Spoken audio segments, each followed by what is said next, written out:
স্বাগত জানাচ্ছি একাত্তর জার্নালের সঙ্গে আছি আমি মাহবুব হাসান। সংবাদ পর্যালোচনা ভিত্তিক নিয়মিত এই অনুষ্ঠানে আমরা খবরের নানান বিশ্লেষণ করি। পত্রপত্রিকায়, টেলিভিশন, ডিজিটাল মিডিয়া এবং নিউজ পোর্টালে যেসব খবর শিরোনাম হয়ে থাকে তা আমরা জানিয়ে দিই। সেই খবরের সঙ্গে যুক্ত মানুষদের আমরা সংযুক্ত করি আমাদের আলোচনার টেবিলে। আমাদের স্টুডিও এবং অনলাইনে সংযুক্ত থাকা অতিথিরা সেসব খবরের গভীরে ঢোকেন। আজ আমার সঙ্গে আছেন জাতীয় প্রেস ক্লাবের সাবেক সাধারণ সম্পাদক জনাব ইলিয়াস খান। আপনাকে স্বাগত জানাচ্ছি। আপনাকে ধন্যবাদ। দর্শক, বিভিন্ন সময়ে খবর পর্যালোচনায় আরও অতিথি পর্যায়ক্রমে আমার সঙ্গে যুক্ত হবেন, তখন তাদেরকে আমরা পরিচয় করিয়ে দেব। 15ই অক্টোবর জুলাই সনদ স্বাক্ষর হবে এরকমটা আজকে বৈঠক করে বৈঠকের পরে জানিয়েছে নির্বাচন দক্ষিণ প্লাজায় হবে। জি, ইলিয়াস খান, শুরুতে একটু মন্তব্য আশা করি যে এটা কি তাহলে সব শঙ্কা কি কাটছে? কারণ এখনো অনেকগুলো প্রশ্নর উত্তর কিন্তু নেই। কবে নির্বাচন হবে সেটা সরকারের উপরে ছেড়ে দিতে চায়। গণভোটের কথা বলছি, সেটা নির্বাচনের দিন হবে, সংসদ নির্বাচনের দিন হবে নাকি আগে হবে সেটা নিয়ে তো দলগুলোর মধ্যে ঐক্যমত হয়নি। সরকারের উপরে ছেড়ে দিলেও, সরকার একটা বললেও সেটাও যে দলগুলো মেনে নেবে সেটা নিয়েও দলগুলো কিছু নিশ্চিত করে। তাহলে তো এই আলোচনার প্রয়োজন নেই। যদি যেটি বলবে সেটি যদি সরকার মেনে নেয়, জি, তাহলে তো আলোচনা হতো না। সব দলগুলো আলোচনা করেছে, বিএনপি সহ তার যে সহযোগী দলগুলো আছে যারা আন্দোলন সংগ্রাম করেছে, তারা যাচ্ছে নির্বাচনের দিন এবং তারা যথাযথ যুক্তি দেখিয়েছে যে আসলে তো নির্বাচনের বিরাট যজ্ঞ, অনেক টাকা পয়সার ব্যাপার, নানা কিছু, অনেক খরচ। সেক্ষেত্রে দুটো নির্বাচন খুব দ্রুত করা সক্ষমতা কতটুকু নির্বাচনের কমিশনে আছে সেই প্রশ্ন কিন্তু আছে। আর দেশ তো একটা বিপর্যয় ঘটিয়ে গেছে 15.5 বছর। অনেক টাকা পাচার হয়েছে, লুটপাট হয়েছে, ফ্রি স্টাইলে ব্যাংক দখল করা হয়েছে। আগে মানুষ ঘরে টাকা রাখলে ডাকাত এসে নিয়ে যেত বা চোর এসে, আর এখন মানুষ ব্যাংকে টাকা রাখে, সেখান থেকে ডাকাতরা নিয়ে যায়। সেটি তো হয়েছে গত 15.5 বছর। সুতরাং আমাদের কিন্তু নানা আর্থিক সংকট রয়েছে। সেই মুহূর্তে যদি গণভোটের মতো একটি ভোট, এবং গণভোট এবং জাতীয় সংসদ অলমোস্ট সেম কিন্তু, কারণ পুরো দেশেই হবে, এমন না যে আমি একটা নির্দিষ্ট জায়গায় কয়েকটি জায়গায় করলাম, তেমন তো না বিষয়টি। হয়তো একটু জাতীয় সংসদে একটু খরচ বেশি, গণভোটে একটু খরচ কম হবে। সুতরাং আমি মনে করি নির্বাচনের দিনে এটি হওয়া উচিত, একসঙ্গে হওয়া উচিত জাতীয় সংসদের নির্বাচনের সঙ্গে। কারণ এই গণভোটটি যদি এখন হয় তাহলে কিন্তু সময় লাগবে, একটু প্রচার চালাতে হবে। বাংলাদেশের মানুষ তো বোঝেই না, কারণ এ পর্যন্ত মাত্র 3টি গণভোট হয়েছে। অনেকগুলো প্রশ্ন আমি শেষ করছি। 3টি গণভোট হয়েছে এ পর্যন্ত। মানুষ কিন্তু গণভোট সম্পর্কে খুব ভালো ধারণাও নেই। যেমন আমার কাছে কালকে একজন জিজ্ঞেস, তিনি অত্যন্ত উচ্চশিক্ষিত লোক, তিনি বললেন যে গণভোট কি আসলে, এটি কিন্তু বোঝে না। কারণ এই যে প্রজন্ম, এখন যে প্রজন্ম, তারা কিন্তু ভোট, শুধু গণভোট কেন, কোনো ভোটই তো দেখেনি। এখন যাদের বয়স ধরেন 38 থেকে 40 বা 42, তারা কিন্তু কোনোদিন ভোটও দিতে পারে। সুতরাং তারা কিন্তু বুঝতেই পারছে না গণভোটটা আসলে কী। সুতরাং প্রচার করতে হবে, অনেক প্রচার, সেই জন্য সময় সাপেক্ষ হবে। আমরা তো জানি যে মানুষের যে মূল কাঙ্ক্ষিত বিষয় এখন যে জাতীয় সংসদ নির্বাচন, সেই নির্বাচনটি কি যদি এখন গণভোট হয়, গণভোটের প্রস্তুতির জন্য যে কালক্ষেপণ হবে, সময় যাবে, তারপর যে প্রিপারেশন লাগবে, সব কিছু মিলে, তাহলে কিন্তু ওই জাতীয় সংসদ নির্বাচনটি যদি ফেব্রুয়ারির মধ্যে, রোজা বোধহয় কালকে আমি দেখলাম 19 তারিখ শুরু হবে, জি, তো এর আগে যদি জাতীয় সংসদ নির্বাচন করতে হয় তাহলে গণভোট করার এখন সময় আছে বলে আমি মনে করি। সুতরাং একদিন হতে পারে। অতিথি যুক্ত করে নেই, অ্যাডভোকেট সৈয়দা আসিফা আশরাফি পাপিয়া, বিএনপি দলীয় সাবেক এমপি এবং সিনিয়র আইনজীবী বাংলাদেশ সুপ্রিম কোর্টের, এছাড়া অ্যাডভোকেট মোহাম্মদ শিশির মনির, সিনিয়র আইনজীবী বাংলাদেশ সুপ্রিম কোর্ট। তাদের দুজনকে একটু যুক্ত করে নেই। আপনাদের স্বাগত জানাচ্ছি একাত্তর জার্নালে। শিশির মনির, আপনাকে দিয়ে একটু শুরু করি। গণভোট কবে তা সরকারের উপরে ছেড়ে দিতে চায় ঐক্যমত্য কমিশনে। আমরা যেটা আলোচনা করছিলাম, ইলিয়াস খানও বলছিলেন যে বাস্তবতা মিলিয়ে এখন প্রশ্নগুলো কি হবে, মানুষকে এই ভোটে সম্পৃক্ত করা, সব কিছু উনি বলছেন যে এখনো সেরকম সময় আছে বলে উনি মনে করেন না। কিন্তু সঙ্গে যে প্রশ্নগুলো দলগুলো যে মেনেও নেবে, সরকার যে নির্বাচনের দিন করবে নাকি আগে করবে সেটা সরকারের উপরে ছেড়ে দিতে চায়। কিন্তু সরকার যে সিদ্ধান্তটা নেবে সেটা যে দলগুলো মেনে নেবে সেটাও কিন্তু নিশ্চিত না। সেই জায়গায় তাহলে কি দাঁড়াচ্ছে? এখনো কি বিষয়টা ঝুলে আছে নাকি ঐক্যমত্য হচ্ছে? কিছুই ঝুলে নেই। গতকালকে ঐক্যমত্য কমিশনে যে আলোচনা হয়েছে, দলগুলোর মধ্যে বড় ধরনের কোনো দ্বিমত আর নাই। এবং এগুলোকে এখন বরঞ্চ আমরা আলোচনা করে যারা এখানে হাজির ছিলাম না তারা কিছু অবান্তর কথাবার্তা বলছি। এই অবান্তর কথাবার্তার ভিত্তিতে তো এত বড় জিনিস কনফিউশন ক্রিয়েট করলে লাভ জোরে হবে না। বলবেন, আমরা কিন্তু ভালো শুনতে পাচ্ছি না। ফলে এখানে যেটা আরেকটু জোরে বলা কি হ্যাঁ, শুনতে পাচ্ছেন না? জি, এখন শুনতে পাচ্ছি। জি। ফলে এখানে দলগুলোর মধ্যে আর দূরত্ব বলতে কিছুই নাই। এবং গতকালকে বিএনপি সহ জামাত ইসলামী, এনসিপি সহ যত সৌহার্দ্যপূর্ণ পরিবেশে একটা কনক্লুশন হয়েছে, সকলের উচিত ওই কনক্লুশনটাকে সেলিব্রেট করা, একে কনফিউশন তৈরি করা না। ফার্দার কনফিউশনের কিছু নাই আসবে। এবং আগামী 2 দিনের মধ্যেই ঐকমত্য কমিশন সরকারের কাছে তাদের প্রপোজাল জমা দিয়ে দিবে, আমাদেরকেও কপি দিবে। তারপরে সেখানে গণভোটটা কোন দিন হবে এটা নিয়ে মনে হয় খুব বেশি মত পার্থক্য তো আমরা দেখি নাই, মানে ঐকমত্য কমিশনের ভিতরেও দেখি নাই। সকলেই বলেছেন এই সময় হইলে এই এই যুক্তি, ওই সময় হইলে এই এই যুক্তি, ওই সময় হইলে এই এই পজিটিভ দিক, আর ওই সময় হইলে এই এই নেগেটিভ দিক। কেউ তো এখানে কোনো হার্ড লাইনে যান নাই, মানবেন না এটা মানতে বাধ্য করা হবে। কালকে পরিবেশ খুব সুন্দর ছিল, আমরা দেখেছি টেলিভিশনে কল্যাণে, খুব হ্যাঁ, চমৎকার এখন পরিবেশ আমরা ছিল। এগুলোকে মুখোমুখি দাঁড় করাচ্ছি তো আলোচনা করে, অযথাই মুখোমুখি দাঁড় করাচ্ছি। কারণ যেখানেই সিদ্ধান্তটা হয়েছে এবং যে এনভায়রনমেন্টে হয়েছে, that is a very friendly environment. এবং ওই ফ্রেন্ডলি এনভায়রনমেন্টে যেটা আসলে অনেকটাই একটা সেটেল হয়ে গেছে, সবাই হ্যাপি মাইন্ডে হ্যাপিলি ওখান থেকে উঠে এসেছে। ফলে সরকারের কাছে ছেড়ে দেওয়া যে খুব বেশি গণ ঐকমত্য কমিশন কনফিউশন লাগিয়ে দিচ্ছে ব্যাপারটা তাও না। এবং সেখানে এমন কোনো হার্ড লাইনার কেউ ছিল না যে যদি এটা ওই দিন না হয় তাহলে আমরা মেনে নিব না। কেউ এটাও বলে নাই যদি আগে না হয় তাহলে আমরা মেনেই নিব না। এই ধরনের কোনো আলোচনাই হয় নাই সেখানে আসলে। ফলে আমি মনে হয় যে এই বিষয়টি নিয়ে আমরা এখন যে মানে চুলছেরা বিশ্লেষণ করে অযথা একটা কনফিউশন আমরা জমিয়ে দিচ্ছি in the mind of the public. ফলে যে হোপটা ক্রিয়েট হয়েছে না, বিষয়টা নিয়ে আলোচনা মানে করলে খারাপ কি? আরো মানে সাধারণ মানুষ, যেমন ধরেন ইলিয়াস খান বলছিলেন যে মানুষ তো গণভোটের কনসেপ্টটাই এখন পর্যন্ত আসলে তরুণ প্রজন্ম এখন পর্যন্ত তারা ভোটই দিতে পারেনি, সেখানে গণভোটের কনসেপশন তাদের কাছে তো ক্লিয়ার করতে হবে। যত বেশি এটা নিয়ে কথা হবে তত মানুষের কাছে আসলে পৌঁছবে জিনিসটা। সব ক্লিয়ার। আপনারা কি মনে করেন না আমি এই যে আমি আপনাকে বসে এখানে আলাপ করছি, আর আমরা যে কয়দিন মানে ঐকমত্য কমিশনে আলাপ করেছি, এটা একেবারে সেই তেঁতুলিয়ার নাকি আপনি কি মনে করেন যে সারা বাংলাদেশের সব মানুষ ক্লিয়ার? গণভোট সম্পর্কে ক্লিয়ার। আপনি গিয়ে দেখেন না, গণভোট দিয়ে দেখেন, কিচ্ছু অসুবিধা হবে না। আপনি গণভোট বাংলাদেশে উত্তরটা দিতে দেন। গণভোট ধরেন আপনার আমার মতো যারা বিষয়টা নিয়ে প্রতিদিন কথা বলছি, পড়ছি, জানছি, খোঁজ খবর রাখছি, তাদের কাছে ক্লিয়ার। কিন্তু যে লোকটা এই খোঁজ খবরের মধ্যে নেই, সারা দেশের মানুষ, মানে উচ্চ শিক্ষিত মানুষ তো সবাই না, সেখানে অনেক ধরনের মানুষ আছে। আমাকে তো উত্তরটা দিতে দিলেন না, আপনি প্রশ্নটাই করছেন বারবার। এবং 3টা গণভোট হয়েছে অতীতে বাংলাদেশে। একটা হয়েছে শহীদ প্রেসিডেন্ট জিয়া রহমানের আমলে, একটা হয়েছে এরশাদ সরকারের আমলে, আর একটা হয়েছিল বেগম খালেদা জিয়ার আমলে। এবং গণভোট হয়েছিল কি, আপনারা যে এখন প্রশ্ন ফর্মুলেটের কথা বলছেন, আপনারা কি জানেন কেউ যে ওই সময় মানে মেজর জেনারেল জিয়া রহমানের আমলে কিভাবে গণভোট হয়েছিল? সেখানে বলা হয়েছিল প্রেসিডেন্ট কর্তৃক গৃহীত সকল সংস্কার কর্মকাণ্ড এবং নীতি আপনি সাপোর্ট করেন কিনা। তো প্রশ্ন তো ক্লিয়ার। এখনো প্রশ্ন এরকমই হবে, জুলাই সনদে গৃহীত সকল বিষয় সম্পর্কে আপনি একমত পোষণ করেন কিনা। অতীতে তাই হয়েছে, শহীদ প্রেসিডেন্ট জিয়াউর রহমান আমলে এরকমই হয়েছে। সেখানে তো দলগুলো সব একমত পোষণ করে নাই। যারা তখন দল থাকবে কোথায়, তখন তো মার্শাল্লাহ ছিল। না, আমি এখনকার কথা বলছি। এখন তো 84টার বিষয়ে একমত, বাকিগুলোর বিষয়ে একমত না। ওগুলোকে কিভাবে অ্যাড্রেস করবেন? জিয়াউর রহমান সাহেবের আমলে যেটা হয়েছিল, ওই গণভোটের ওই ফর্মটা খুঁজে বাইর করে দেখেন, আমাদের কাছে ফর্মটা আছে, ঐকমত্য কমিশনে সেই ফর্মটা আমরা দেখিয়েছিলাম। সেখানে এখন তো 84টা, সেখানে 100-রও অধিক বিষয় ছিল। এবং এই দুটো জিনিস আমাদের সামনে এক্সাম্পল আকারে চুলছেরা বিশ্লেষণ হয়েছে এগুলো ঐকমত্য কমিশনে। গণভোটের ফর্ম নিয়ে আসা হয়েছে, ব্যালট দেখা হয়েছে, ব্যালট গুলো কেমন ছিল, প্রশ্নটা কেমন করে করা হয়, দিস আর ক্লিয়ার। এখানে কনফিউশনের কিচ্ছু নাই। এবং সেটা 1991-এ বেগম খালেদা জিয়ার আমলে যেটা হয়েছিল, এটা ছিল অপেক্ষাকৃত সহজ, একটা মাত্র প্রশ্ন ছিল। কিন্তু বাকিগুলোর মধ্যে অনেক বিষয় ছিল।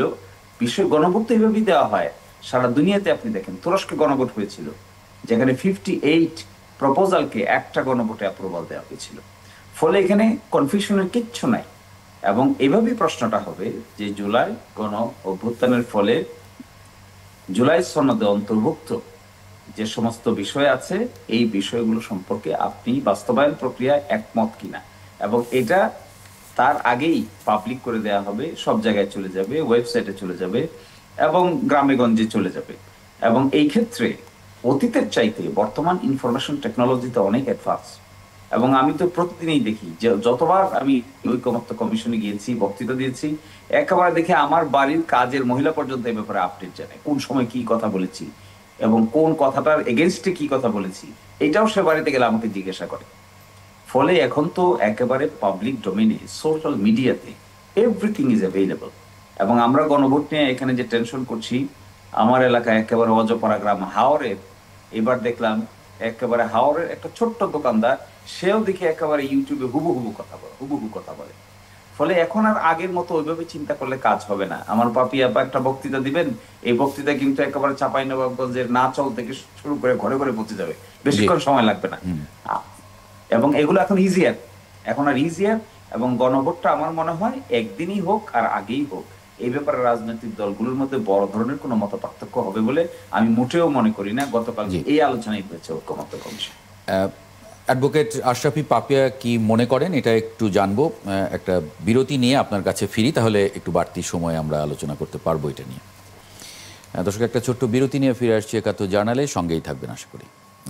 আমরা বিরতির আগে অ্যাডভোকেট আসিফা আশরাফি পাপিয়ার কাছে প্রশ্ন রেখে গিয়েছিলাম, আপনি কি মনে করেন আসলে গণভোট, সারা দেশের মানুষ এটি বিষয়টা পরিষ্কার, তারা জানেন, বোঝেন, একই সঙ্গে দলগুলো মানে ঐক্যমত্য তৈরি হয়ে গেছে দলগুলোর মধ্যে? আচ্ছা, এখানে আমি শিশির মনিরের বক্তব্যটাকে দুটো ভাগে ভাগ করতে চাই। প্রথমত, যে গতকালকের যে ঐক্যমত কমিশনের যে সভাটা ছিল, এটাতে নাগরিক ঐক্যের সাধারণ সম্পাদক রাশেদ, ওর সাথে এসএ টিভিতে আমার টক শো ছিল। তো সে ওইখান থেকেই, ওই নাগরিক টিভি, ওই ঐক্যমত কমিশনের মিটিং থেকেই টেলিভিশনে আসে। তো ওনার কাছে যেটা শুনলাম আমি, যে মোটামুটি সর্বসম্মতিক্রমে সব ব্যাপারেই মোটামুটি যে যতই অ্যানয়েড থাকুক, অনরাবস্থায় থাকুক, কিন্তু গতকালকের মিটিংটা ফলপ্রসূ হয়েছে এবং সবাই একটা মোটামুটি ছাড় দিয়ে একটা ঐক্যমতের ভিতরে পৌঁছেছে। এরকম একটা বিষয় উপলক্ষ করে তার মুখ থেকে আমি শুনেছি।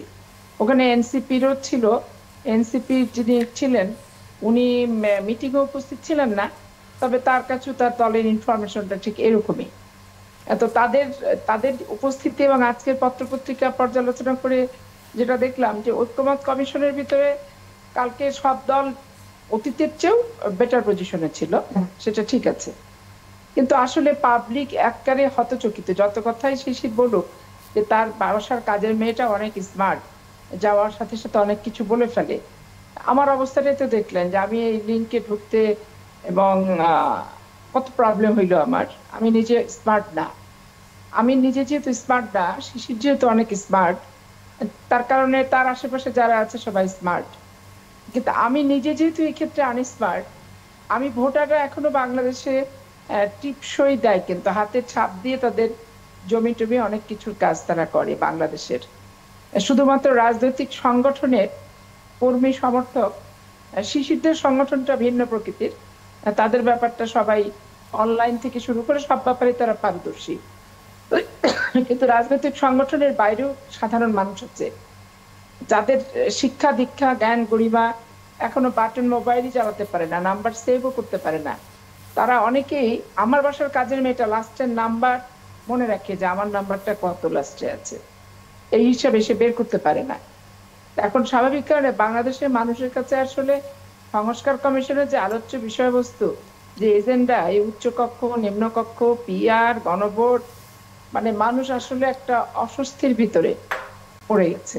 সিলেট হয়তো বাংলাদেশের চেয়ে সবচেয়ে শিক্ষিত এবং শিশির মনিরের ভোটাররা খুব সুশিক্ষিত, সংগঠন তো নিঃসন্দেহে আপগ্রেড, কিন্তু বাংলাদেশের প্রতিটা মানুষ এভাবে আপগ্রেড কিন্তু না। বাসায় যত এলইডি টেলিভিশন থাকুক, অনেকের হাতে মোবাইল থাকুক, একটা বাসার 8টা সদস্যের ভিতরে একজনের হাতে হয়তো স্মার্টফোন থাকে, সে হয়তো অনলাইন ফেসবুক ইউটিউব কারেন্ট কিছু আপডেট তার শিক্ষা দীক্ষা থাকলে থাকছে, কিন্তু আর 7 জনের কিন্তু এই পরিস্থিতিটা আসলে নাই। গ্রাম থেকে আমি নিজেও যাই, ঘুরি ফিরি।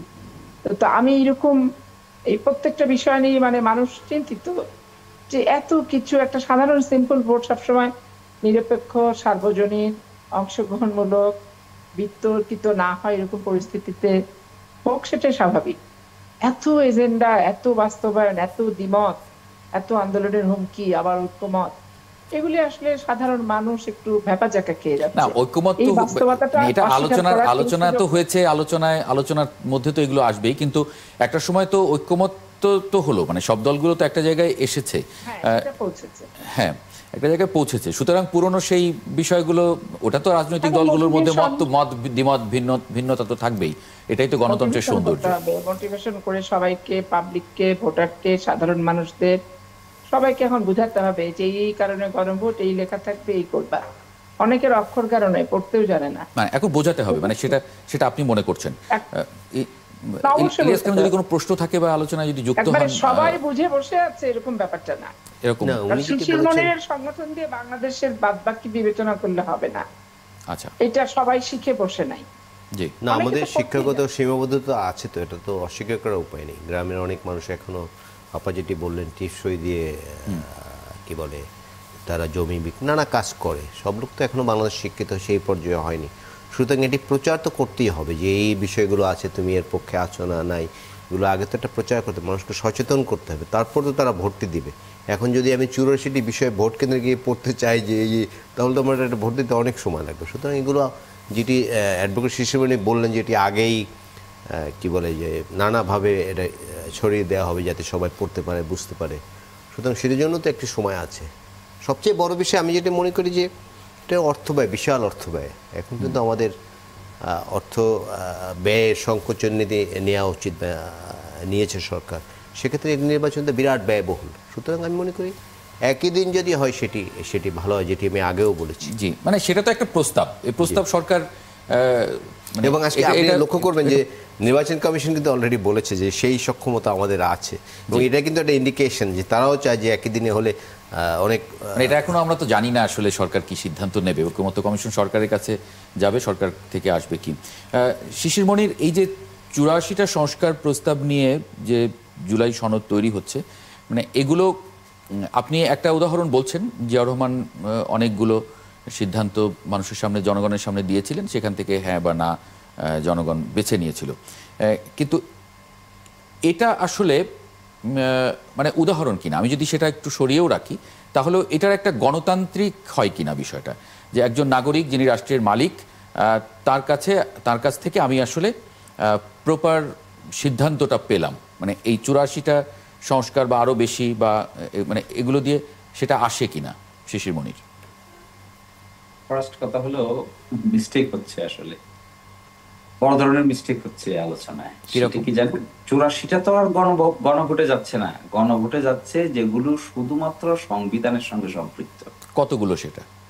এবং সেটি এখানে আছে 18টা বা 19টা। এর মধ্যে কয়েকটা আছে আবার ডিসেন্ট আছে, মানে ডিসেন্টিং নোট আছে। হ্যাঁ, তো সেখানে 84টা যে সংস্কারের কথা বলছি আমরা, সেগুলো তো 166টা সংস্কারের প্রস্তাব হয়েছিল। জি। তার মধ্যে সাংবিধানিক সংস্কার তো মাত্র অল্প কয়েকটা, বাকি সবগুলো তো অর্ডিন্যান্স মেকিং পাওয়ার দিয়ে ইতোমধ্যে অনেক কিছুই সরকার করে ফেলেছে। ফলে এখানে পুরোটা সাবজেক্ট ম্যাটার না, গণভোটে পাঠানো হচ্ছে এই জন্য যেন গণভোট থেকে এসে পার্লামেন্টে এটা পাশ করলে সংবিধানের বেসিক যে জায়গাগুলোকে পরিবর্তন করা হচ্ছে, এটা যেন ভবিষ্যতে আদালতে প্রশ্নবিদ্ধ না হয়, এই জন্যই এই প্রক্রিয়াকে অবলম্বন করা হচ্ছে। এবং এগুলো নিয়ে এক্সটেন্সিভ আর্গুমেন্ট হয়েছে। সুপ্রিম কোর্টের সিনিয়র লয়ার্স এবং রিটায়ার্ড বিচারপতিদেরকে নিয়ে এক্সপার্ট প্যানেল গঠন করেছিল। এই এক্সপার্ট প্যানেলে আলোচনা হয়েছে যে আসলে গণভোটের প্রয়োজনীয়তাটা কি, এই গণভোটের মাধ্যমে পরবর্তী সংসদ কি ক্ষমতা পেতে যাবে। গণভোট আমরা এই জন্য করতে হচ্ছে যেহেতু সাংবিধানিক সংস্কার প্রক্রিয়ার মধ্যে কিছু বেসিক পরিবর্তন আনা হচ্ছে। কি সেই বেসিক পরিবর্তন? একটা দ্বিকক্ষ বিশিষ্ট পার্লামেন্ট হবে বলা হচ্ছে। বাংলাদেশে কিন্তু একটা এক কক্ষ বিশিষ্ট পার্লামেন্ট আছে এখন। দ্বিতীয়ত বলা হচ্ছে যে হাইকোর্ট এখন যেমন ঢাকায় আছে, এটা বিভাগীয় শহরে যাবে। এগুলো একবার গিয়েছিল, যাওয়ার পরে সুপ্রিম কোর্টে একটা মামলা হয়ে আবার একত্রিত হয়েছে। এই যে বেসিক ব্যাপারগুলো, এই বেসিক এবং সংবিধানের মূলনীতিতে কিছু পরিবর্তন প্রস্তাব করা হয়েছে, এই বেসিক ব্যাপারগুলো শুধুমাত্র নির্বাচনের মাধ্যমে একটা মেজরিটি পার্লামেন্টারিয়ানরা পাশ করতে পারবে না, অ্যামেন্ডিং পাওয়ার দিয়ে পাশ করা যায় না। এই জন্যই একটা গণভোট দিয়ে একটা কনস্টিটিউয়েন্ট অ্যাসেম্বলির পাওয়ার দেওয়া হবে পার্লামেন্টকে। ওই কনস্টিটিউয়েন্ট অ্যাসেম্বলির পাওয়ার বলে এটাকে গ্রহণ করলে ভবিষ্যতে এটা প্রোটেক্টেড থাকে। আদালত কনস্টিটিউয়েন্ট অ্যাসেম্বলির পাওয়ার বলে যেটা গ্রহণ করা হয়, এটাকে বেসিক স্ট্রাকচারের পরিপন্থী বলতে পারে না। এই প্রক্রিয়ায় দীর্ঘ আলোচনা হয়েছে যে আসলে কোনটা অপেক্ষাকৃত টেকসই হবে। তারপরে এই পদ্ধতি নেওয়া হয়েছে। এখানে 84টার কোনো বিধান নাই, 19টা 18টা আছে, এর মধ্যে কয়েকটা ডিসেন্ট আছে। ঐকমত্য কমিশন গতকালকে আমাদেরকে বলেছেন যেগুলোতে একেবারে ফুললি একমত সেগুলো একটা ব্যালটে দিবেন, তারা একটা লটে দিবেন। আর যেগুলোতে কারো কারো দ্বিমত আছে, যদিও খুব খুব মানে বড় ধরনের দ্বিমত নাই, কিন্তু দ্বিমত আছে। যেমন 31টা পার্টির মধ্যে 28 জন একমত পোষণ করেছেন, হয়তো 2টা একটা ডিসেন্টিং দিয়েছে। এই ক্ষেত্রে তারা বলছেন যে ওই ডিসেন্টিং গুলোকে আমরা আলাদা সেট করে গণভোটে দিব। যদি হা হয়ে আসে তাহলে প্রথম পার্লামেন্টের অধিবেশনে এগুলোকে পাশ করা হবে, সংবিধানের রূপান্তরিত হয়ে যাবে। This is what is the process. এখানে খুব কনফিউশন হবে না যে আলোচনাটা হয়েছে একদিনে হবে নাকি আলাদা হবে। যারা আলাদা হবে বলছেন তারা বলছেন যে আলাদা যদি করা হয় তাহলে ফোকাস পাবে, এটা ইম্পর্টেন্ট ইস্যু আছে। আর একদিনে যদি হয় তাহলে একটার ভাগ্যের উপর আরেকটার ভাগ্য নির্ধারণ হয়ে যাবে। জি, এটা ঠিক। ধরেন মানে সাধারণ পার্লামেন্ট নির্বাচনে যদি কোনো গোলমাল হয়, যদি কোনো গন্ডগোল হয়, কোনো সেন্টারে যদি অসুবিধা হয়, তাহলে তো গণভোটে অসুবিধা। ঠিক। ফলে একটা ইন্টারডিপেন্ডেন্ট হয়ে যাচ্ছে আর কি। এই আর্গুমেন্ট অনেকে করেছেন। এগুলো কিন্তু কনভেনিয়েন্স ইনকনভেনিয়েন্সের ব্যাপার, এটা কিন্তু মৌলিক কোনো পার্থক্য না, সুবিধা অসুবিধার ব্যাপার। তো সুবিধা অসুবিধা হিসাব করলে দুটোরই কিছু সুবিধা পাবেন, দুটোরই কিছু অসুবিধা পাবেন। ফলে এখানে একটা সিদ্ধান্তে তো আসতেই। জি জি, আপনি উল্লেখ করলেন যখন তখন যে দ্বিকক্ষ বিশিষ্ট সংসদের কথা, আজকে সিপিডি একটি গবেষণা প্রতিবেদন দিয়েছে। সেখানে তারা বলছে যে এটি আসলে কাজ করবে না। যে উদ্দেশ্যে এটি করা হচ্ছে সেটা হলো সংসদে সংখ্যাগরিষ্ঠ দলের জবাবদিহি যেন নিশ্চিত হয়, তার মাধ্যমে একটা চেক অ্যান্ড ব্যালেন্স করার জন্য। কিন্তু এটা আসলে বিশ্বের কোথাও তেমন কাজ করেনি, সিপিডি এরকমটি বলছে। এটি বাংলাদেশেও কাজ করবে তারা সেটি মনে করে না। তারা মনে করে যে এটি আসলে করা ঠিক হবে না। আর আচ্ছা, অ্যাডভোকেট হিসেবে আরেকটি প্রশ্ন আমি করতে চাই। আপনি যেটি বললেন, জানালেন, আমরাও জানি যে বিভাগীয় শহরগুলোতে হাইকোর্টের শাখা করবে। তো আমরা জানি যে শেষ সরকার আমলে এটি করা হয়েছিল, এবং তখন যারা অ্যাডভোকেট সাহেবরা আছেন, তারপরে যারা বিচারপতি আছেন, তারা তাদের প্রতিবাদের মুখে আবার এটি আবার ঢাকায় আনা হয়েছে, একই জায়গায় আনা হয়েছে। তো আপনি মনে করেন কি এবার এটি হলে খুব কার্যকর হবে, বা আপনাদের কাছ থেকে কোনো অসহযোগিতামূলক আচরণ পাওয়া যেতে পারে কিনা বা হতে পারে কিনা? দেখুন, এইটা হয়েছিল একবার, পরে ওই সংবিধান সংশোধন করে এটা করা হয়েছিল। তারপরে ওই সাংবিধানিক সংশোধনটাকে চ্যালেঞ্জ করা হয়, যেটা 8ম সংশোধন মামলা। ওই মামলায় ওই সংবিধানের ওই আদেশের মাধ্যমে এটিকে অসাংবিধানিক ঘোষণা করা হয়। তখন আবার সবকিছু নিয়ে আমরা হাইকোর্টে চলে আসি। তো এখন এসে এই প্রশ্নই দাঁড়াচ্ছে, সরকার জরিপ করেছে, একটা ঐকমত্য কমিশন জরিপ করেছে, জরিপে দেখিয়েছে যে 84% মানুষ মনে করে হাইকোর্টের এই বিচার তাদের বিভাগীয় লেভেলে যাওয়া উচিত, তাদের কাছে যাওয়া উচিত। এই প্রেক্ষাপটে প্রস্তাব এনেছে, চৌছেরা বিশ্লেষণ হয়েছে, আমরা একমত হয়েছি। যেহেতু এটা অতীতে সেটেল হয়ে গেছিল, এটাকে আবার রিওপেন করা হচ্ছে, এই জন্য স্বাভাবিক সাংবিধানিক আদেশ দিয়ে, অ্যামেন্ডমেন্ট দিয়ে এটাকে করা যাবে না। সেই জন্যই বলা হয়েছে পার্লামেন্টকে একটা কনস্টিটিউয়েন্ট পাওয়ার বা গাঠনিক ক্ষমতা দিতে হবে, যে ক্ষমতা বলে সে এই কাজটা করতে পারবে। আর একমত যদি সকলে হয়ে যায়, পার্লামেন্টে সেভাবে পাশ হয়, তাহলে আমার তো মনে হয় না খুব বেশি অবস্টাকল হবে বলে। তারপরেও আমরা যারা আইনজীবী আছি, আমরা তো সকল হাইকোর্টে একাই প্র্যাকটিস করতে চাই। যখন এটা জেলায় চলে যাবে, বিভাগে চলে যাবে, তখন কয়টা মামলায় আমি যাব? চট্টগ্রামে কখন যাব, সিলেটে কখন যাব, রাজশাহীতে কখন যাব? আমাদের প্রফেশনাল একটা অসুবিধা তো হবেই, কিন্তু জনগণের সুবিধা হবে বলে আমরা মনে করেছি আর কি। জি, আশরাফি পাপিয়া, সিপিডির এই গবেষণা নিয়ে একটু আলোচনা করতে চাই আসলে। আপনি নিজেও সংসদ সদস্য ছিলেন। মানে তারা বলছে যে যেমন অনেক রিফর্ম করার চেষ্টা করা হয়েছিল, যেমন কমিটি ফর্ম করা হয়েছে, কমিটিগুলোর দায়িত্ব বিরোধী দলকে দেওয়া হয়েছে, এখানে তত্ত্বাবধায়ক সরকার আনা হয়েছে, কিন্তু তারপরেও দেখা গেছে কাজের কাজ হয়নি। তাই ঐতিহাসিকভাবে একক সংসদই এখানে প্রাসঙ্গিক ছিল। তারা বলছে যে এটি আইন প্রণয়নের আসল ক্ষেত্র না হয়ে কেবল আইন পাশের স্থান হয়ে দাঁড়িয়েছে। আবার সংসদে সরকারি বিল পাশ করার সুযোগ থাকলেও সেটি রাজনৈতিক বাধা, দলীয় চাপ, জটিল সংসদীয় প্রক্রিয়ার কারণে করা যায় না। যখন বিল সংসদে যায়, কমিটিতে তা রেফার হলেও বেশিরভাগ ক্ষেত্রে সংশোধন সীমিত থেকে যায়, শব্দ বা অনুচ্ছেদ বদলের মধ্যে গুণগত আলোচনা সেখানে অনুপস্থিত। তারা বলছে যে দ্বিকক্ষ বিশিষ্ট সংসদ করে আসলে খুব বেশি লাভ হবে না। তারা কিছু পরিসংখ্যান দেখিয়েছে, বিভিন্ন দেশের উদাহরণ তারা এনেছে, এমনকি তারা ব্রিটেনের উদাহরণও এনেছে। অ্যাডভোকেট পাপিয়া। পার্লামেন্টের তো সংসদ সদস্য আমি নিজেও ছিলাম, জি, আর আমার বাসার লোকও দীর্ঘদিন যাবৎ পার্লামেন্টের সংসদ সদস্য ছিলেন। জি, তো স্বাভাবিক কারণে আমি যেটা দেখেছি যে আসলে পার্লামেন্টে খুব একটা পারফরমেন্স রাখার কোনো পারফরমেন্স আপনি রাখার সুযোগ আছে, কিন্তু সরকারি দলের ওই ইয়েস নো ভেরি গুডের বাইরে বিরোধী দলের আইনের ক্ষেত্রে প্রভাব বিস্তার করার ক্ষেত্রে বক্তৃতাটুকু ছাড়া আসলে এখানে সংশোধনী, তাদের কথার যে সংশোধনী, তাদের কথা মতো একটা কিছু পরিবর্তন, এরকম আমি অদ্যাবধি লক্ষ্য মানে করি। এটা দ্বিকক্ষ বিশিষ্ট হলে কি মানে সেটা হবে বলে মনে করেন? এখন বাংলাদেশে দেখেন এগুলো আইটেম সব নতুন, এই দ্বিকক্ষ, উচ্চকক্ষ, নিম্নকক্ষ, পিআর, এগুলো সব বাংলাদেশে নতুন। এখন এগুলো হলে কি হবে আর হলে কি হবে না, এটা আর এগুলো আপনার ধরেন আর যার যা রাজনৈতিক ইস্তেহার বলেন, এজেন্ডা বলেন, এগুলোর ভিতরে আছে। এগুলো বাস্তবে প্রয়োগ করার ক্ষেত্রে কি কি জটিলতার সম্মুখীন হব, সেগুলো প্রয়োগ না করা পর্যন্ত আমি কোনো মন্তব্য করতে পারছি না, এবং আমি চাচ্ছিও না মন্তব্য করতে বেসিক্যালি। জি, এটি এটি একটি ভালো দিক যে একটা আকাঙ্ক্ষা কিন্তু আছে, যে আগে যেমন গণতন্ত্রের নামে নানা কিছু হয়েছে, স্বৈরাচার সৃষ্টি হয়েছে, ফ্যাসিস্ট সৃষ্টি হয়েছে, ভোট ব্যবস্থা একদম কি বলে যে এটি নির্বাসনে পাঠিয়ে দিয়েছে। তো সব দলগুলোই চায় যে, বিশেষ করে যারা আন্দোলন করেছে স্বৈরাচার পতনের জন্য, তারা কিন্তু চায় যে কোনো না কোনো ভাবে যাতে বাংলাদেশের গণতন্ত্রটা সুসংহত হয়, সেই চেষ্টা তারা কিন্তু আসলে করছে। এটি পজিটিভ দিকগুলো মনে করি। জি, এই পর্যায়ে একটা ছোট্ট বিরতি নেব, তারপরে একটু শিশির মনিরের মন্তব্য এই প্রসঙ্গে একটু জানবো। দর্শক, একটা ছোট্ট বিরতি নিয়ে ফিরে আসছি। একাত্তর জার্নালের সঙ্গে থাকবেন আশা করি। বিরতির পর আরেকবার স্বাগত জানাচ্ছি একাত্তর জার্নালে। বিরতির আগে যে প্রসঙ্গে অ্যাডভোকেট শিশির মনিরকে প্রশ্ন করে গিয়েছিলাম, একটু মন্তব্য জানতে চাই। অ্যাডভোকেট শিশির মনির, সংসদে উচ্চকক্ষ না রাখার পক্ষে সিপিডি, তারা বলছে যে জাতীয় ঐক্যমত্য কমিশন যখন দ্বিকক্ষ বিশিষ্ট সংসদীয় ব্যবস্থা প্রবর্তনের সুপারিশ করতে যাচ্ছে, তখন তা বাদ দেওয়ার পরামর্শ দিয়েছে তারা। একটু প্রাসঙ্গিকতা একটু জানতে চাই আপনার কাছে।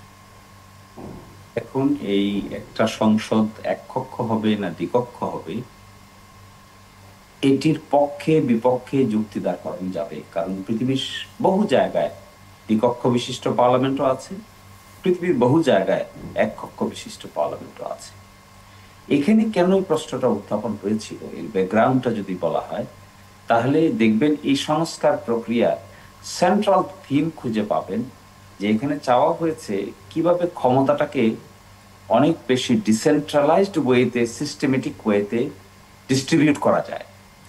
কারণ আমাদের অভিজ্ঞতা বলে, ক্ষমতাটা যখন সেন্ট্রালাইজড হয়ে যায়, তখন একক ব্যক্তি কিংবা কয়েকজন মানুষ এত বেশি পাওয়ারফুল হয়ে যায় যে বাকি সবকিছু হয়ে যায় অত্যন্ত গৌণ। একক ব্যক্তির কাছে এই ক্ষমতাটা কনসেন্ট্রেশন হয়ে যায়।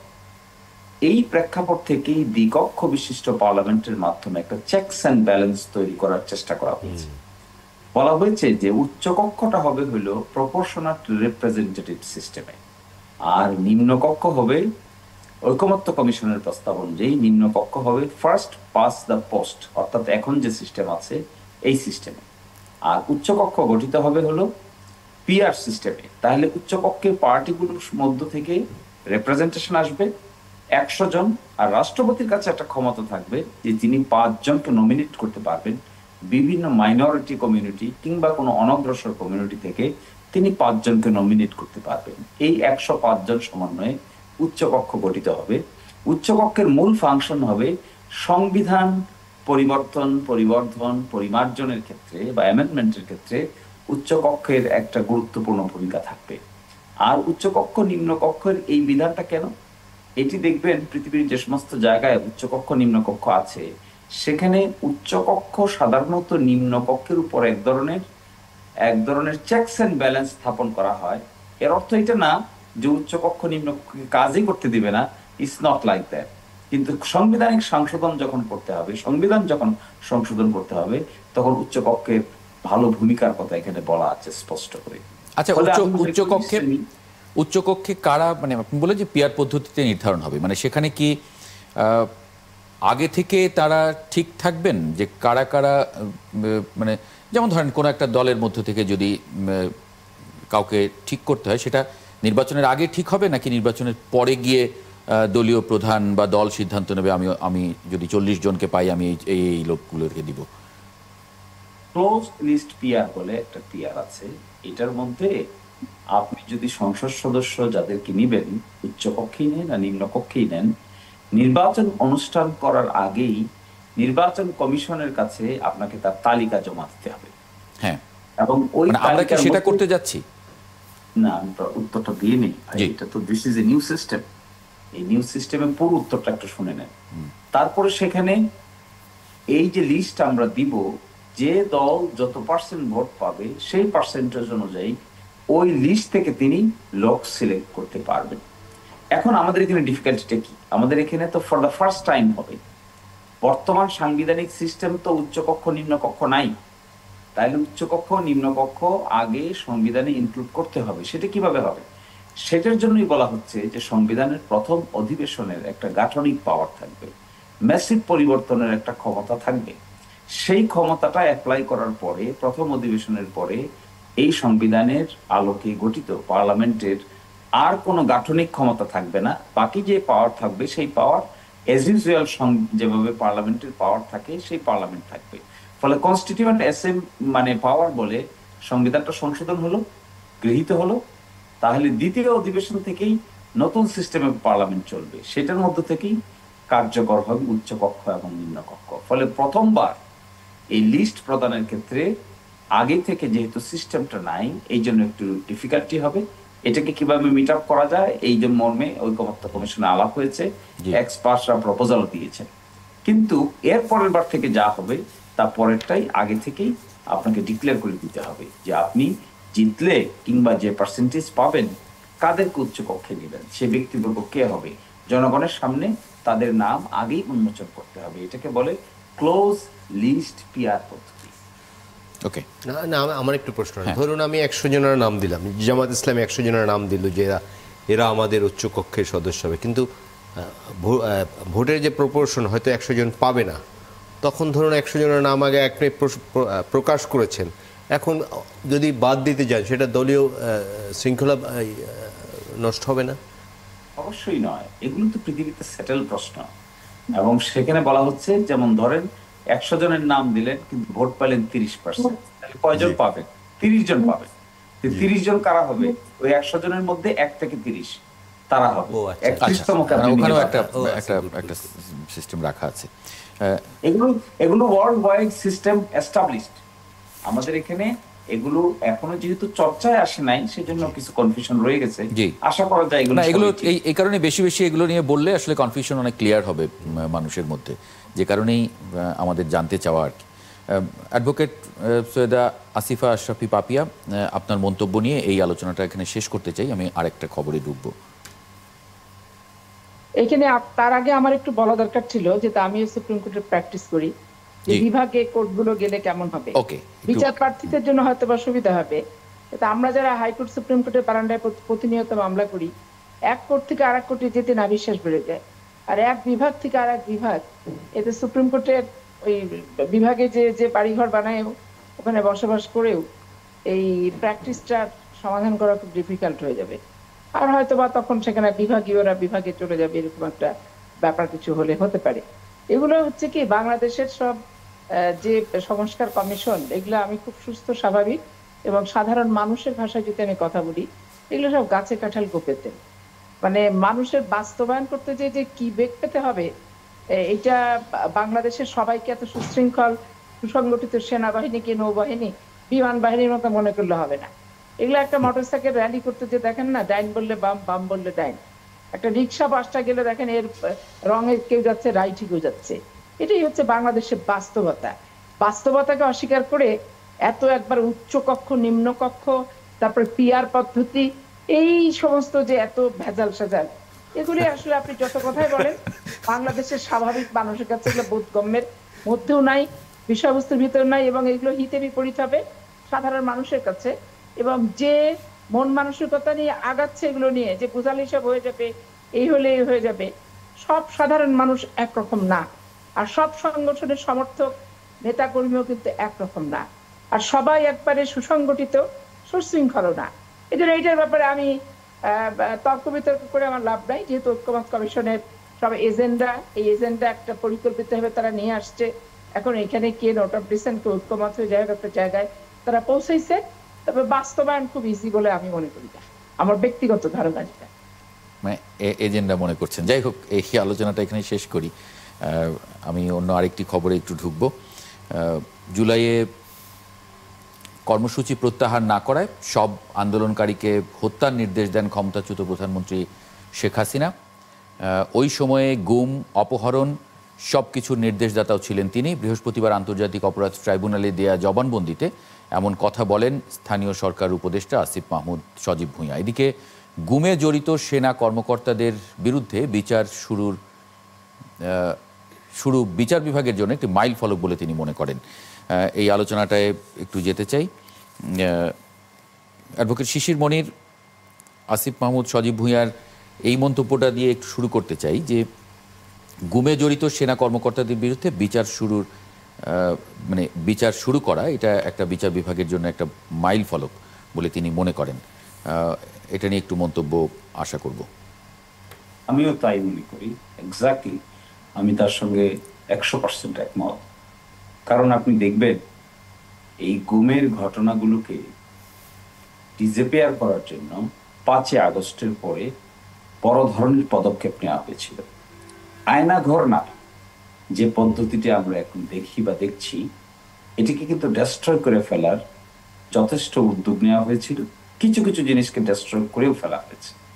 এমনকি কিছু কিছু বিষয় পরবর্তীতে ডুবুরির মাধ্যমে পুকুর থেকে ক্রাইমের আলামত হিসেবে ট্রাইব্যুনালের পক্ষ থেকে তদন্ত করতে গিয়ে সংগ্রহ করা হয়েছে। কারা করছে এগুলো?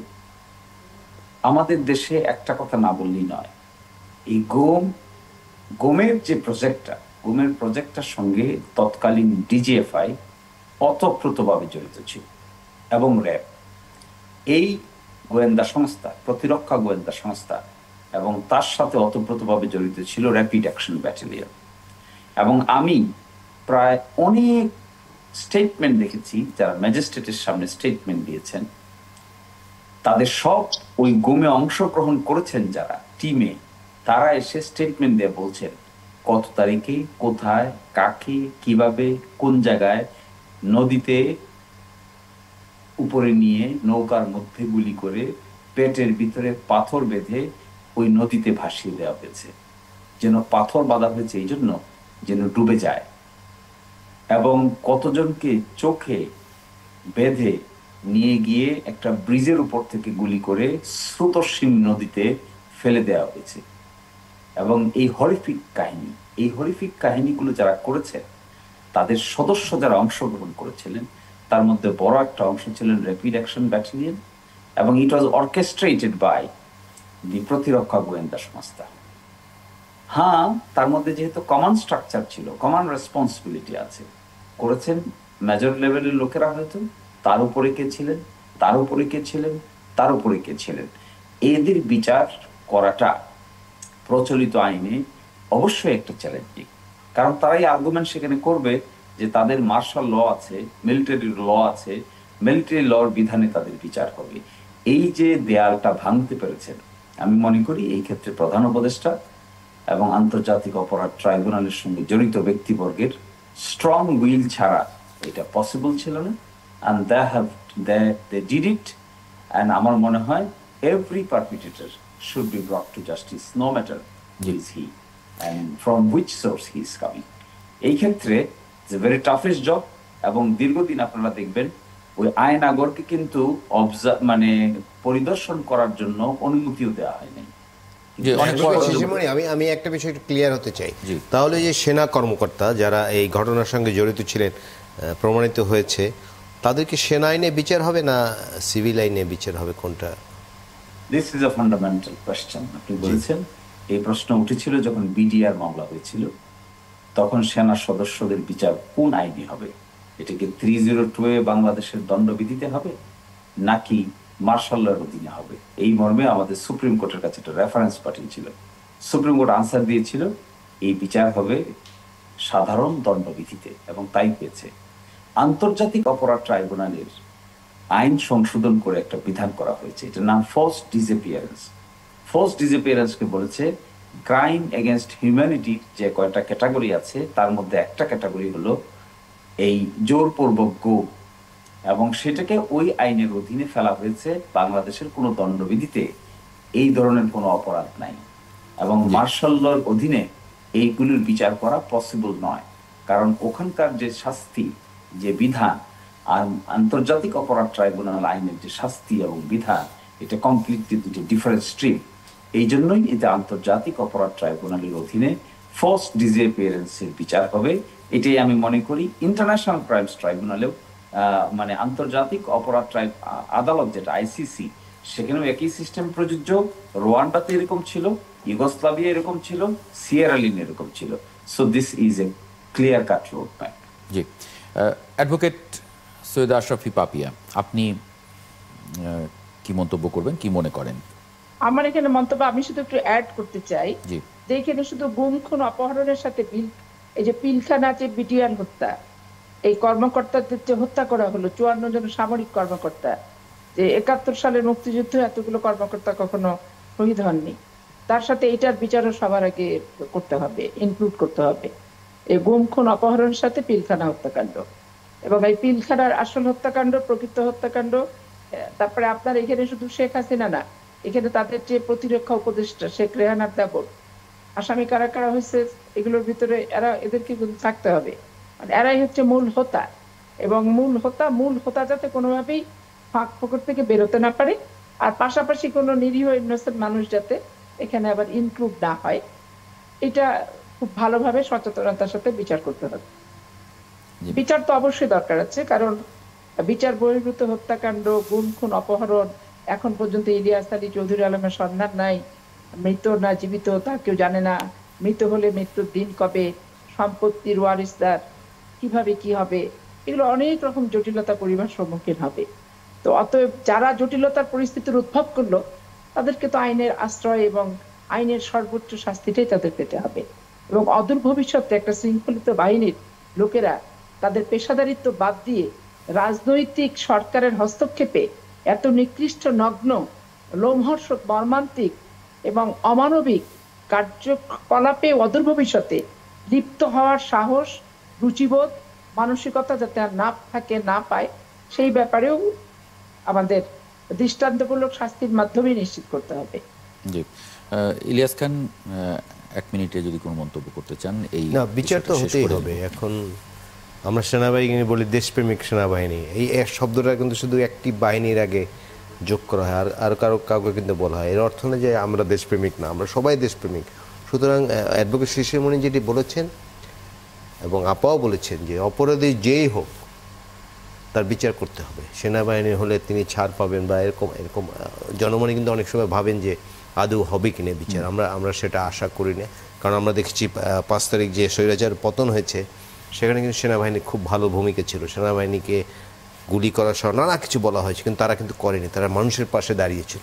সুতরাং আশা করতে চাই যে 25 জন কর্মকর্তার নাম এসছে, প্রমাণিত হয়েছে, তাদের যাতে বিচার করতে পারে সেনাবাহিনী সেই সহযোগিতা করবে বলে আমি আশা প্রকাশ করছি। জি, অনেক ধন্যবাদ অ্যাডভোকেট সৈয়দা আসিফা আশরাফি পাপিয়া এবং একই সঙ্গে অ্যাডভোকেট শিশির মনির, আপনাকেও ধন্যবাদ যুক্ত হওয়ার জন্য 71 জার্নালে। ধন্যবাদ। দর্শক, একটা ছোট্ট বিরতি নিয়ে ফিরে আসছি 71 জার্নালে, সঙ্গে থাকবেন আশা করি। যুক্ত করে নেব অধ্যাপক আনিসুর রহমান, আন্তর্জাতিক সম্পর্ক বিশ্লেষক। তাকে অধ্যাপক আনিসুর রহমান, বলা হচ্ছে যে শান্তি চুক্তির প্রথম ধাপ, এটাতে আসলে কতটা আশাবাদী আপনি শান্তির পথে? কারণ এর আগেও তো আমরা এই ধরনের উদ্যোগ দেখেছি, কিন্তু পরবর্তীতে দেখা যায় ইসরায়েল আসলে অনেক কিছুই মানে না, অনেক কিছুই কেয়ার করে না। জি, আপনাকে অসংখ্য ধন্যবাদ।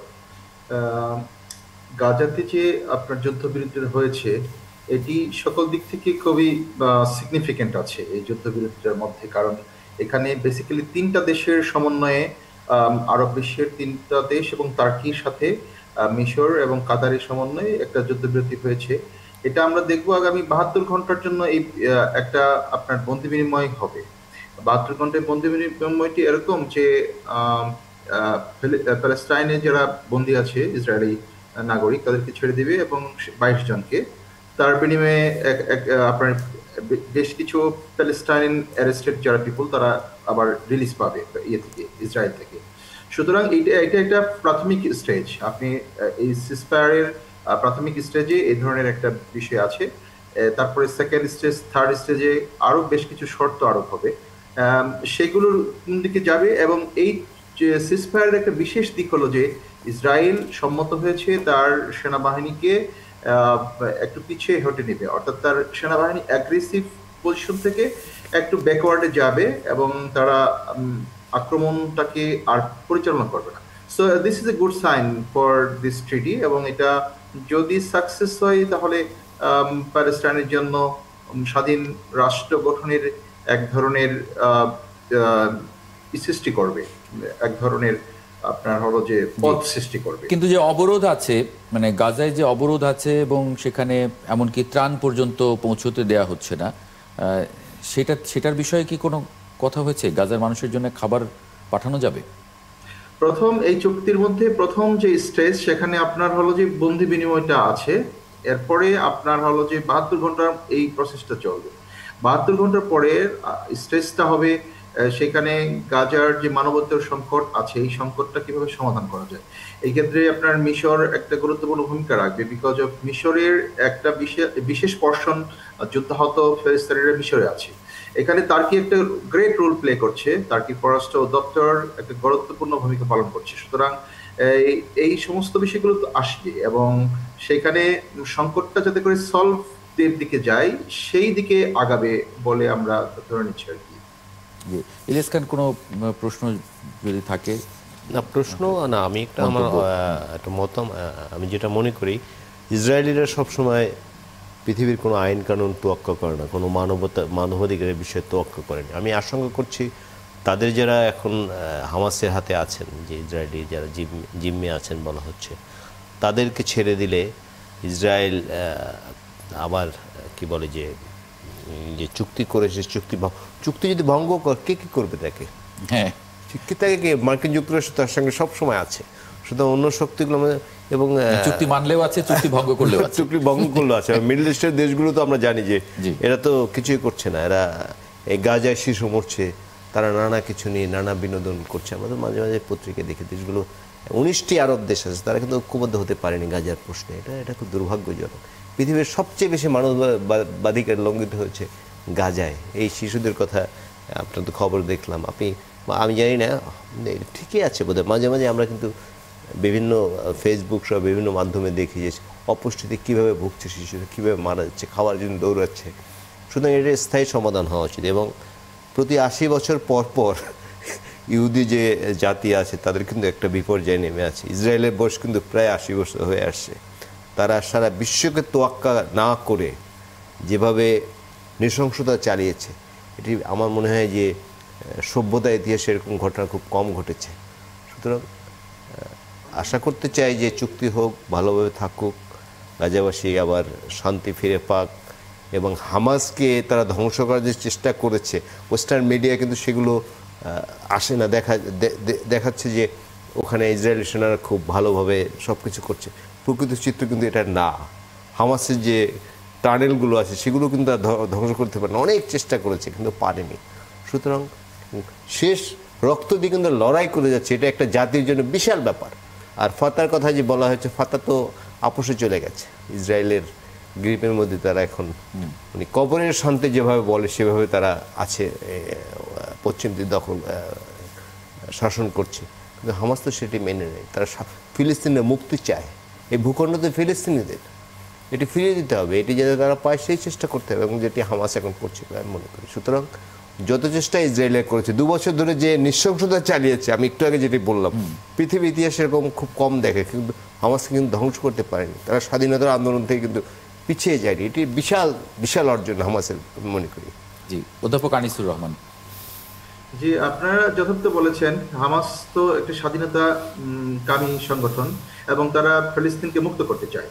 এবং এই ক্ষেত্রে আমি এই চুক্তির মাধ্যমে একটা বিষয় কিন্তু আপনার স্পষ্ট, যে আরব বিশ্বের রোলটা কিন্তু অতটা স্পষ্ট না। বিকজ অফ আরব বিশ্বে পলিসি মেকিং এর ক্ষেত্রে, পররাষ্ট্রনীতির ক্ষেত্রে আরব বিশ্বের কোনো কান্ট্রি এতটা শক্তিশালী না। এই ক্ষেত্রে 2টা কান্ট্রি আরব বিশ্বের মধ্যে খুব শক্তিশালী, একটা হলো ইরান এবং তার্কি। এবং আপনি দেখবেন যে ইরানের সাথে ইসরায়েল একটা প্রত্যক্ষ যুদ্ধের মধ্যে জড়িয়ে পড়েছে, এবং এই যুদ্ধে কিন্তু ইসরায়েল এক ধরনের ডিফিট হয়েছে, এক ধরনের পরাজিত হয়েছে। আর এই চুক্তিকে লিড দিচ্ছে বেসিক্যালি তার্কি এবং এরদোয়ানের পররাষ্ট্র দপ্তর। সুতরাং এই চুক্তির মধ্যে এক ধরনের প্রসপেক্টিভ পাবে, এবং এই চুক্তিটা অতটা সহজ হবে না। এবং ডোনাল্ড ট্রাম্পের কিন্তু আপনার এক ধরনের প্রমিস আছে এই প্যালেস্টাইন ক্রাইসিসটাকে সলভ করার জন্য। সুতরাং সব দিক বিবেচনায় এটা আমার কাছে মনে হচ্ছে যে একটু প্রসপেক্টিভ একটা ট্রিটির দিকে, এই প্যালেস্টাইন ক্রাইসিসটি একটি সলভিং ক্রাইসিসের দিকে যাচ্ছে আর কি। হ্যাঁ, আগামীকাল আরও একটি ভালো দিক আছে, আপনি দেখবেন যে অনেক দেশ কিন্তু ফিলিস্তিনকে স্বীকৃতি দিয়েছে। রিসেন্টলি ইউরোপ সহ অনেক দেশ, ফার্স্ট ওয়ার্ল্ডের অনেক দেশ কিন্তু দিয়েছে। এটাও কিন্তু ইসরায়েলের একটি চাপ বলে তৈরি হয়েছে। হ্যাঁ, এবং খুব রিসেন্টলি যে আপনার যে এটা হলো মানবতাবাদী সংগঠনগুলোর নেতৃত্বে যে আপনার একটা নৌবহর গেল ত্রাণ সহায়তা করার জন্য, এটা কিন্তু বিশ্বের মধ্যে এক ধরনের সফট মেন্টালিটি তৈরি করেছে টুয়ার্ডস দ্য প্যালেস্টাইন। একটা জনমত গঠন করেছে গাজার মানুষের জন্য। তো আপনার সব দিক মিলে প্যালেস্টাইনের এই ট্রিটিটাকে বলবো এক ধরনের ভিক্টরি এবং এক ধরনের স্বাধীনতার দিকে প্যালেস্টাইন যাচ্ছে। জি, অধ্যাপক আনিসুর রহমান, অনেক ধন্যবাদ যুক্ত হবার জন্য ৭১ জার্নালে। একই সঙ্গে ইলিয়াস খান, আপনাকেও ধন্যবাদ জানাচ্ছি আমার সঙ্গে পুরো সময় জুড়ে যুক্ত থাকার জন্য। দর্শক, আপনাদেরকেও ধন্যবাদ। ৭১ জার্নালে আজ যুক্ত ছিলেন। আগামীকাল একই সময়ে ৭১ জার্নাল দেখার আমন্ত্রণ জানিয়ে রাখছি। সঙ্গে পাবো আশা করি।